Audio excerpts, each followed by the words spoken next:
85살 할머니가 팔굽혀 펴기부터 등 근육 단련까지 못하는 운동이 없습니다. 20년 동안 차례로 앓았던 결장암, 폐암, 췌장암을 그 힘으로 버텼습니다. 그의 운동법이 책으로 출간되고 얼굴이 찍힌 티셔츠, 가방, 커피잔도 나왔습니다. 원더우먼부터 힙합 스타까지 그를 찬미하는 패러디도 넘쳐납니다. 그는 27년 동안 공정과 평등을 지키고 약자와 소수를 보듬는 데 거침없이 앞장섰던 미 연방 대법관 긴즈버그입니다. 재작년 그가 세상을 떴을 땐 록스타라도 추모하듯 사람들이 거리로 몰려 나왔죠. 그렇듯 미국에서 대법관은 법치의 보루이자 신뢰의 상징입니다.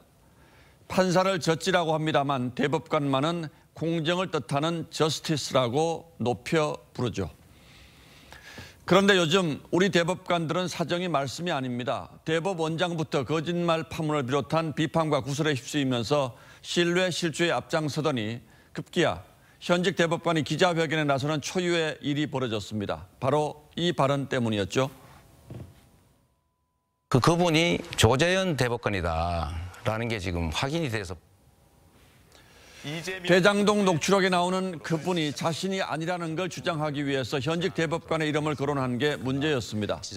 조 대법관은 국민에게 생중계되는 방송에서 후보자가 현직 대법관의 이름을 거론한 건 사상 초유의 일이라고 했으며 엄중한 법적 조치를 검토하겠다고 했습니다. 대법관이 자신의 일로 기자회견까지 연 것도 이례적이지만 하필이면 집권당의 대통령 후보를 공개 비판하기 위해서 나선 건 앞으로도 이런 일이 또 있을까 싶습니다. 어디 이것뿐인가요? 김만배 씨는 이재명 후보가 대법원 무죄 판결을 받는데 영향을 미쳤다는 의혹도 받고 있죠.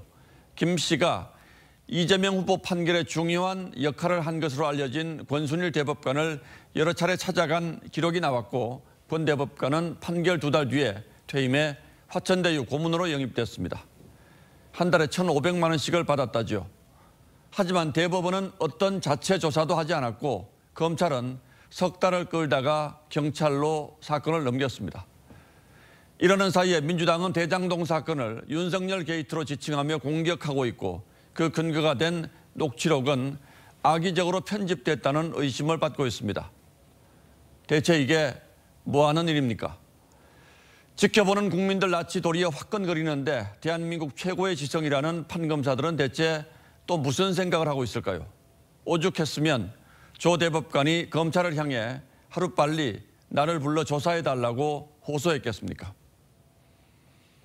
물론 대장동 사건이 이재명 게이트인지 윤석열 게이트인지 그것도 아니면 김만배 게이트인지 진실은 아직 다 드러나지 않았습니다. 그런데 국민들에게 돌아가야 할 수천억 원의 개발 이익으로 몇 명은 배가 부르다 못해 터질 지경인데 정치적 이해관계에 따라 편한 대로 해석하고 이용하고 팽개쳐버리면 그만인가요? 2월 24일 앵커의 시선은 아직도 늦지 않았습니다. 였습니다.